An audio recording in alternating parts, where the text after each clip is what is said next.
Web3 gaming projects are here to stay, primarily because they give players an opportunity to own the items that they have in-game, and they have the ability to take it out, send it out as a gift, or even flip it and earn off of it.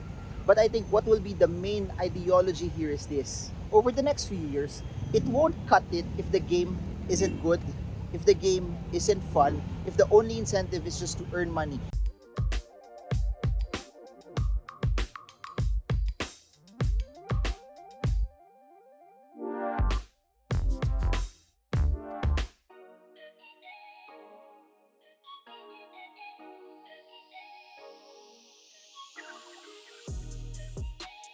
In this video, I want to talk about play to earn.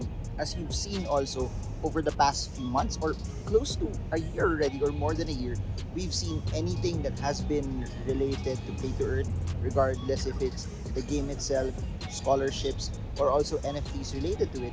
It hasn't been as exciting as what it was June, July, August 2021, where a lot of people were aping in and really the rewards were relatively attractive. Fast forward a year from that, allow me to share my thoughts on it.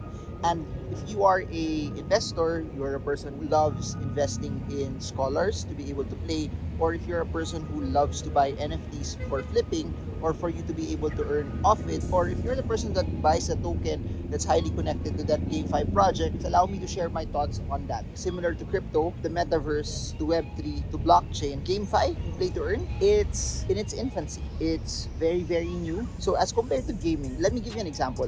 The games that I was playing in the 1980s, comment below if you know those games, Pac-Man, Tetris, Galaga, or even Super Mario Brothers, Battle City, and all of those games that are relatively played via family computer, or those brick games if you have your own standalone device. It's a far iteration already to the games that people are playing right now. Even if you look at it also from the games that I was playing when I was in high school, Counter-Strike, StarCraft 1, Warcraft, to what people are playing right now, from PUBG to Call of Duty to Mobile Legends. The dynamics are different, and if you notice it, the cell phone internet has changed how people would play and how it has somehow become a billion-dollar sport also. If the traditional gaming market took its time also to evolve to where it is right now, to how big it is and how glorified it is also, that a lot of people want to be professional gamers. In the world of Web3 gaming, GameFi, play to earn, there will be a lot of changes, shifts, and iterations also of it.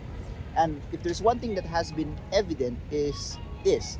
Last year, you saw people quitting their jobs, putting in a pile of money to be able to enter into GameFi, play to earn. But if there's one thing that I've said also over and over as I've been talking about this, is that what will make play to earn games, GameFi projects, something that will be sustainable is that it should be something that people love playing. It should be something that people will do, not just for the money, because at the end of the day, if the earnings that they get isn't as attractive anymore, similar to the GameFi projects that we saw last year, when the earnings are not as good anymore to people, they'll stop playing. If the only incentive for people to go into the game is for the monetary rewards, when the monetary rewards are not as pleasant anymore, they will stop. I've seen guilds with thousands of members, thousands of players, close down shop. People who invested money to buy hundreds of NFTs also close down shop also, because even for scholars, please do note this, scholars get it for free. They get their NFTs for free. They don't have to buy it. They don't have to enter in any money to be able to play the game. However, when it's not worth their time anymore, they're not really having fun playing the game, it won't be attractive. And that's why you're seeing a lull right now. I don't know what will be the future iteration of this. I don't know how this will look like in the next 10 years. But if there's one thing that I do know, Web3 gaming projects are here to stay, primarily because they give players an opportunity to own the items that they have in-game, and they have the ability to take it out, send it out as a gift, or even flip it and earn off of it. But I think what will be the main ideology here is this. Over the next few years, it won't cut it if the game isn't good, if the game isn't fun, if the only incentive is just to earn money. If the game sucks, if the game is boring, if it's something that people won't play, if it's something that's too rudimentary, if it's something that's not super exciting to people, that won't fly. There's a reason why Call of Duty, there's a reason why PUBG There's a reason why Mobile Legends are very, very relevant up to now. There's a reason why people even play World of Warcraft, and even grown people like myself, 39 years old, almost 40, I still play StarCraft 2, a game that has been out for over a decade now, because it's something that's fun to play. No one pays me to play StarCraft. I play it because I have fun. I watch YouTube videos of how other people play because it's something that I find fascinating. That will be how GameFi Web3 projects that are highly connected to gaming will be in the next few years. That the ones that will win are the ones that people enjoy playing over and over and over and over. And while they are playing it, they're actually earning at the same time, because it's at the infancy of how things are actually progressing.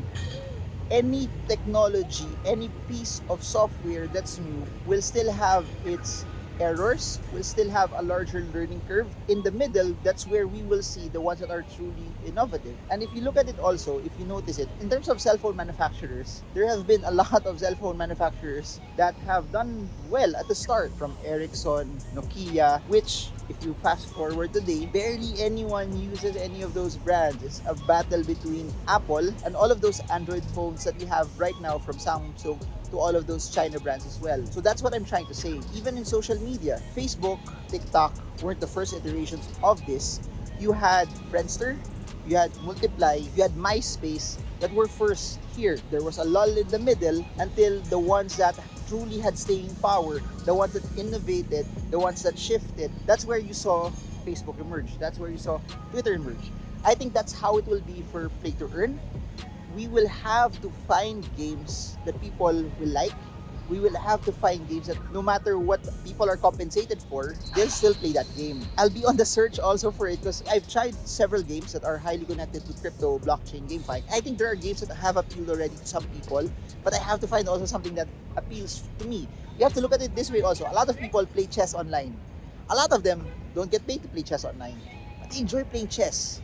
Chess also, from a graphics perspective, from a gameplay perspective, it's not much. There's no micro action going on, but people enjoy playing it. I think it's not just about what the graphics will be, but it has to be a game that people like. It has to be something that should be played. So if you're watching this and you want to enter into this space, regardless if it's a game that you get to do for free, the biggest question you ask yourself is, am I enjoying playing this? Because if you're enjoying playing this, everything else will follow suit. And you have to ask yourself this: when people download, say, NBA 2K23, the main narrative for them is really, they already know that it's already a cost. It's already an expense for them, that they're not thinking of getting an ROI from them downloading NBA 2K 2023. That has never been the narrative. That should be your approach when you're entering blockchain gaming, NFT games, Play to Earn, GameFi. Is it worth your time and you're enjoying it? Is it worth what you're spending, and are you enjoying it also? Then maybe a broader question, if you want to look at it also from an investment perspective, maybe is it something that will get a lot of attention from other people, that will other people also enjoy it? Because if it's just you enjoying it, then maybe from a relaxation standpoint, then I think it should be fine. But if you want something also that will scale, you want something that has the ability to get bigger, to zoom out a bit, look if other people will enjoy it as well. I don't know how it will be right now, especially from a Fed standpoint. Interest rates are high, inflation's high, money sucked out of the stock market. Same is with the crypto market and the NFT market. We have to see Bitcoin move first. We have to see those L1 chains move first. And then I think that's when, from a token perspective, we'll actually see gaming projects also go up. But unless all of those cards fall into play first, it may be a longer time still before we see gaming projects start to push. Unless we see that game that a lot of people like at scale, that people will play it, that as people play it, they enjoy, and then people start earning off of it. Will other gaming projects that have been out also for quite some time have a shot also? I think if they pivot, they innovate, they shift, and they create an iteration of the game that people will do, play, and like, and will do over and over. Because please do note this, that they could still change the game. They could put it in a way that will be appealing to a lot of people. I think when they do that, then that's when it becomes interesting. That's when it becomes fascinating. One more thing that I have to point out also is this, and I'm saying this from a business and investing standpoint. Anytime you enter something new, especially if you look at it as an investment, you always have to ask yourself the question, what is it disrupting? What problem is it trying to solve?